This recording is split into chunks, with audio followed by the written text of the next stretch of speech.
Okay, right. Welcome to In Pursuit of Talent.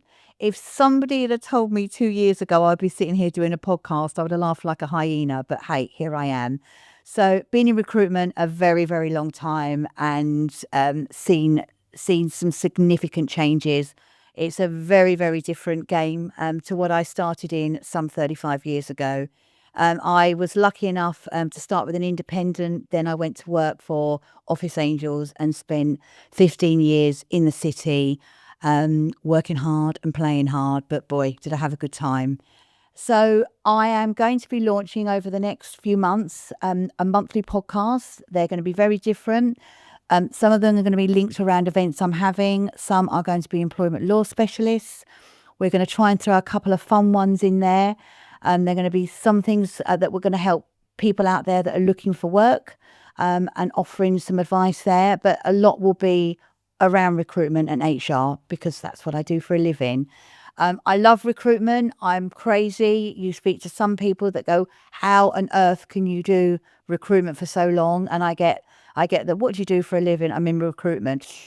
That look. I still get that today. I got that from probably the first month I started it and thought, crikey, what am I doing this for? But I do live and breathe it. It is pretty much my world. I wouldn't change it for the world. But the last few years have been a bit challenging, but I'm confident that things will move forward.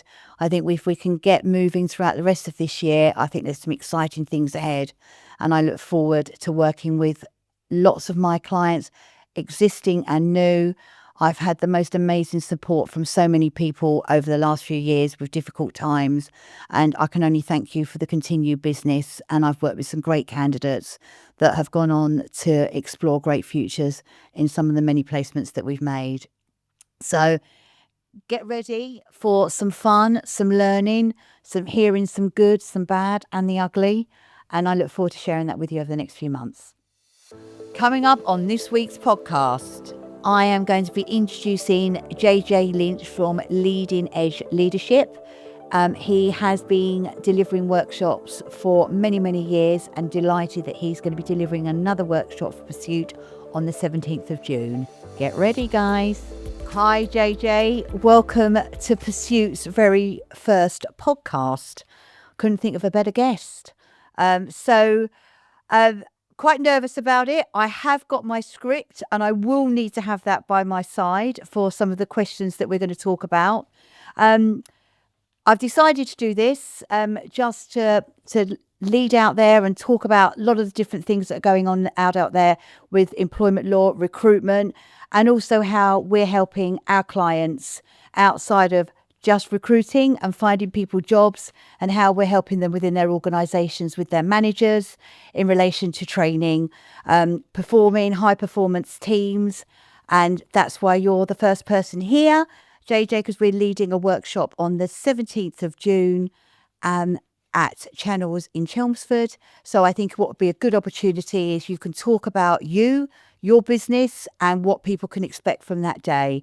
And I will try not to be too animated. I will try not to look like I'm reading from a script, because believe it or not, for people that will listen to this that know me, I'm quite nervous.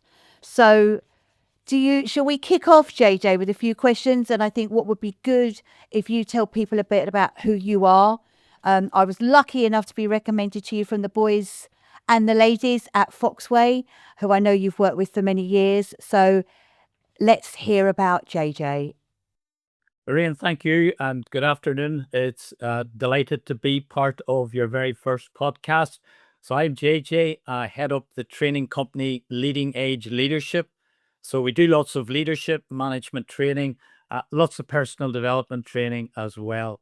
I also work as a motivational speaker and will be taking part, as you say, delivering 2 workshops on the 17th of June. I think we'll talk about those later on, but delighted to be here.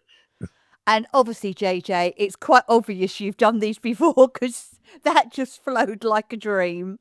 So look, let's kick off with a few things that I would think a lot of companies are experienced, a lot of companies experience with managers. So let's kick off with a few questions that you can answer that might help people come along to my workshop in June, or also look at other workshops that you're holding across the UK. So, JJ, you see managers at all levels and all kinds of businesses.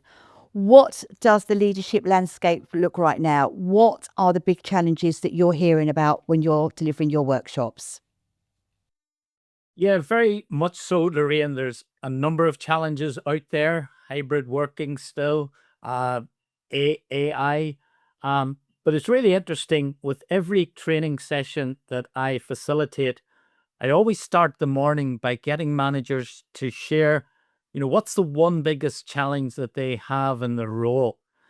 And the one common theme that always comes out is time. And my message always around time, the biggest time management lesson of all time is there will always be more to do. But what I find the best managers, there's really three things that they need to focus on if they want to be effective when it comes to managing their time. So they need to plan, they need to prioritize, and they need to delegate. So when it comes to planning, they need to do short-term planning, and that could be in the form of a to-do list. And they also need to do long-term planning. For example, in terms of setting goals, both professional goals and personal goals. When it comes to prioritizing, what I tend to find with many managers is they always seem to be chasing their tail, because when they prioritize their tasks, they just can't identify what are the most urgent tasks. Those managers who are effective in prioritizing will always ask two questions of every task. How urgent is this task, and how important is this task? And when you do that, you're being proactive. Whereas when you only ask how urgent is the task, then you're just being reactive. And then the other big area is the area of delegating, because effective managers are good at delegating. And what I tend to find is that, many managers tend to confuse work allocation with delegation. So work allocation is work that's in somebody's job description, therefore they should be doing it. Delegation, on the other hand, is work that's not in somebody's job description, so it's over and above their normal duties. And that means that any time that you delegate to one of your team, you always have to make sure that that person sees the task as a developmental opportunity. Because it's one of the great ways to help your people to develop and grow is through delegation. So three big areas: planning, prioritizing, delegating. Do you find, I mean, I would imagine, managers, and I know from my workshop, I've got some managers that are coming that have been managers for 5 years, 10 years, some that have been newly promoted. Do you find that's a similar thing with all managers? I mean, I think most people are bad at delegating, but I know when I speak to people, the best managers, directors are the people that are very good at delegating and letting go. That's a constant that I always hear. Yeah, very much so, Lorraine. I think the key word that you used there, key phrase, was the word letting go. Many managers find it hard to let go. And it's a number of reasons: lack of trust, it's a kind of holding on. But it comes with experience. The more experience you have as a manager, you realize just how important it is to let go and to trust your people and let them get on with it. Yeah. Gonna try not to burst into song at that point, but anyway, moving on. Right. Is there a leadership myth, something widely believed but just not true, that you'd like to put to rest? Yeah, interesting question. A leadership myth. I think probably the biggest leadership myth for me is that sometimes team members think that their manager, their leader, knows it all. And it's not just possible to know it all. I always say leadership management is always about a journey. It's like life. Life is a journey, and you can't know it all. And as a leader, you just need to know enough. If you look at any CEO in any organization, they don't know everything about their organization, but they know enough. So I always, particularly to new managers, to new leaders, I always stress the point. Uh, the journey is about acquiring knowledge. And when you acquire knowledge, you gain experience. With more experience, generally, the better you are at the job. So I think that's the biggest myth. You don't need to know it all. You just need to know enough. And that, I wasn't quite sure how you were going to answer, because believe it or not, for people that are listening to this has not been rehearsed in any way, shape, or form. But I wasn't sure how you would answer that, but quite an interesting answer. Good takeaway. Anyway, Thanks, Ray. right. Managers often come to you having inherited a team they didn't build. Where do you tell them to start? God, we could Yeah. be here till Christmas Eve with that one. Yeah, and no, it's an interesting one. I always say again to managers, generally, you either inherit somebody else's problems, or you might be lucky enough to start with a clean slate and build your own team from scratch. But there's challenges with both. If you're lucky enough to create your own team, then you're very much accountable for the team that you have recruited. But quite a lot of the time, for most managers, it is about inheriting a team and again, inheriting other problems, but equally other opportunities. And I always say, regardless of what situation you are, as a new leader, your most important priority at the start is to get to know your team and know your team inside out. Why? Because you can't motivate someone you don't know and understand. And it'll either be one of the two. You inherit somebody else's problems or you start with that clean slate. Okay. Right. What's the single biggest mistake you see managers make when they're trying to improve team performance? I often use the word rescuer in management training quite a lot, Lorraine. And I think a lot of managers, and it's just part of human nature, they do it out of the kindness of their heart in that they rescue people, they micromanage, and they end up a lot of the time doing the work of their team. And I always say, when you do that, you're actually doing the opposite of what really good managers do. Because really good managers help their people to develop and grow. So they delegate to them. They have a coaching approach where they get their team to find solutions for themselves rather than always giving them answers. Whereas the rescuer will give their answers, will give those answers. In other words, they'll always give solutions. And quite often they will sort of carry other people's monkey on their back because they will take on other people's problems. So I always say to every manager, don't be a rescuer. And I think that's the mistake that a lot of managers do make. Okay. Okay. Right. How important is it for managers to adapt their style to different people? And how do they figure out what works for who? Hugely important, Lorraine. I think as a manager, you always have to be flexible. Every manager will have their preferred style of working, but people are people. And one of the biggest challenges, again, that many managers would share in the training room is, how do you deal with different personality styles, different working styles? And it's back to that point again about getting to know your team really, really well. And there's some people you can be very direct with. There's other people you have to throw your arms around and cuddle up to. Um, and it's just once you get to know your team well, you know what works with certain individuals that doesn't work with other individuals. And again, that's a big, big priority, particularly for any new manager. And I always say, take your time and just get to know your team well. You can't do everything, and Rome wasn't built in a day. And always see it as a journey that you're on. Yeah, I think as well. I mean, there's never one same person, how big or small the team is. And I think trying to learn how to manage those different styles it can be challenging. Very much so, yeah. Okay. Right. Okay. If a manager only had one thing that they could change to immediately improve their team, what would it be? I think the most important thing, Lorraine, that every manager has to do is to make their expectations clear. If you think about, successful teams, high performing teams, um, everybody knows their role, everybody knows their remit, they know their responsibilities, and people like that because it gives them boundaries, and boundaries give you safety and the whole big theme of psychological safety today at work. And many managers, even many experienced managers, quite often don't make their expectations clear. And I think when you do, that's the starting point for helping to make or to build a high performing team.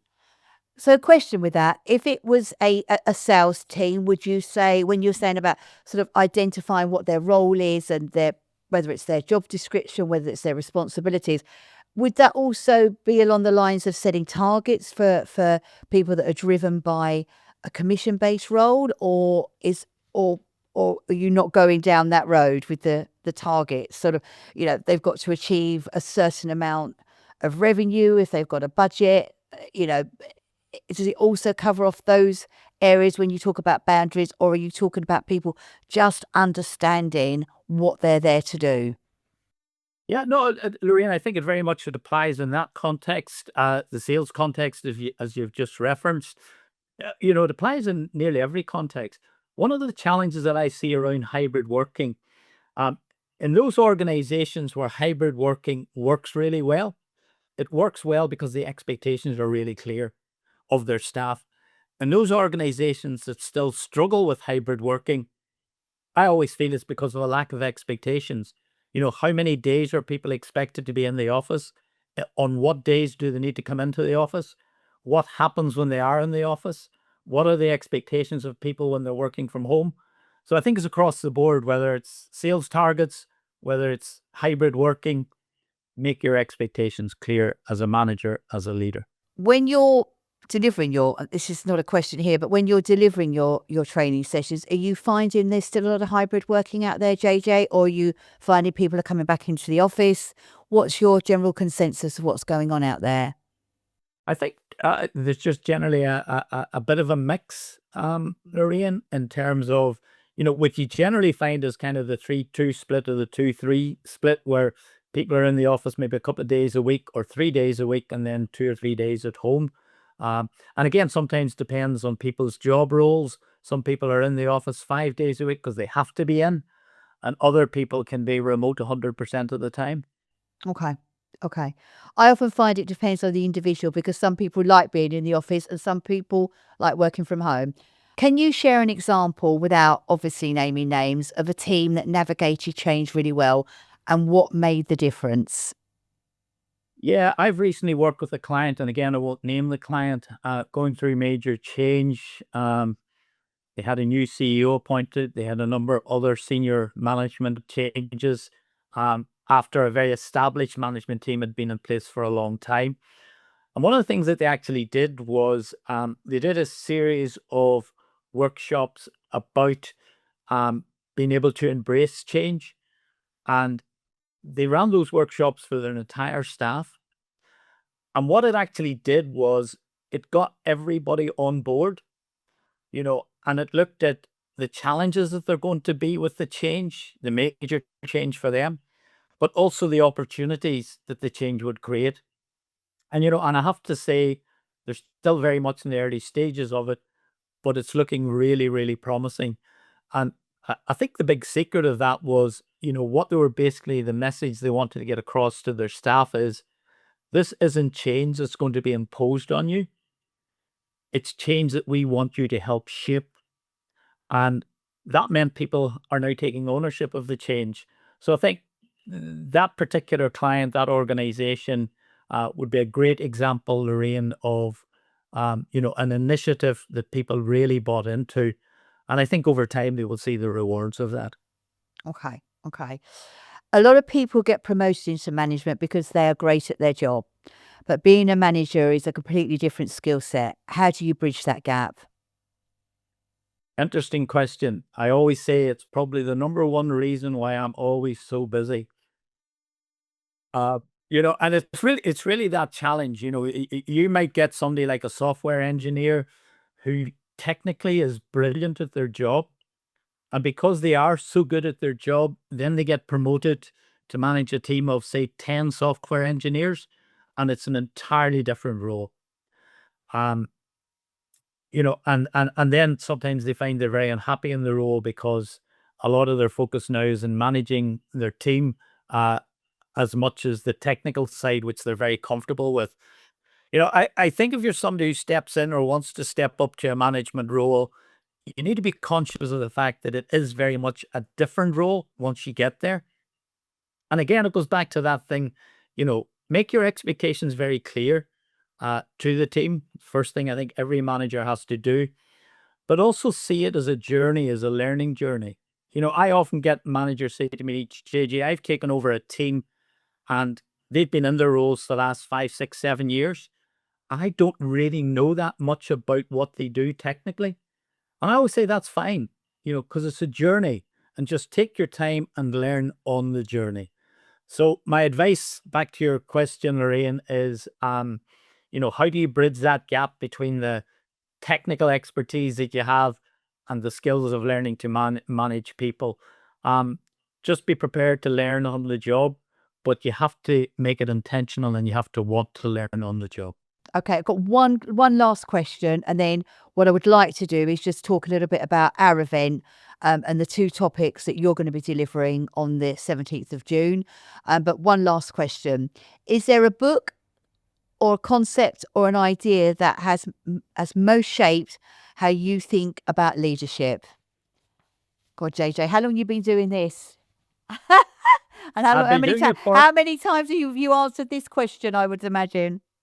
I've been doing it for 23 years, so quite a long time, Lorraine. And yeah, I do have my favorite books. I always talk about Stephen Covey's The 7 Habits of Highly Effective People, Dale Carnegie's How to Win Friends, Influence People. But I think if there's one concept, and I think it's very, very relevant now in the hybrid working world again, because what hybrid working has done is it has moved management into the 21st century, because you can't micromanage somebody working from home. And I always say to managers, today you have to trust people now than you've ever done, more than you've ever done before with people working from home. But equally, you have to hold people more accountable now than you've ever done before. So I know in a previous workshop that I delivered for you on managing performance, I always said why most performance objectives fall down is that they're far too vague. Because nearly every performance objective starts with the word to, T-O. And I always say a really good performance objective should start with what I call the language of ownership. I need to, I want to, I will. And it's a concept I'm kind of proud of. It's one that I've created myself over particularly recent years. And I always encourage every manager, build the language of ownership into your performance objectives, your targets, because that makes people take ownership. When somebody says, I need to, I want to, I will, then you can hold them more accountable. So that little leadership concept. Okay, fine. So should we just talk a little bit about the 17th of June? You're coming down to Essex and delivering our workshop. So do you want to sort of talk about those two areas that we're covering at that event? Yeah, very much so, Lorraine. So we've got 2 90-minute workshops. The first is all around building a high-performing team. My style is to be deliver at quite a punchy pace. It'll be I know, I've seen how fast you go. Yeah, and be highly interactive. So, we're just going to explore what does make a high-performing team, about trust being the defining characteristic of every high-performing team. We're going to look at how to build trust, in terms of the environment that you need to create to make it a trusting environment. Really, really interesting workshop. Everybody will also find out in that workshop what is their preferred style when it comes to building that high-performing team. The second workshop will be all around managing change, and quite a fascinating subject, particularly, with the whole advent of AI in the workplace today as well. And we'll explore things like, why do people resist change? Why do people fear change? Because people actually don't really fear change. They fear sudden change. And the reason why they fear sudden change is because they haven't had time to understand the reasons for the change. And that'll be the big message in that workshop. If you want to have successful change, your people need to understand the reasons for the change. And then we'll explore just the different steps that you need to put in place to create successful change. So yeah, 2 great topics, and I'm really looking forward to delivering them. Looking forward to seeing you. So anyway, that is the end of my first podcast. For people that that are listening, I have 2 screens. I've tried very hard not to look at the right hand, which I was told not to, but I know I have. But I've tried very hard to stay straight ahead. But thank you very much for your time, JJ. Always a pleasure talking to you. See you on the 17th, but I'm sure we'll speak before. Have a good Lorraine, weekend. thank you. Thanks again. Thanks a lot. You. Bye. Thank you.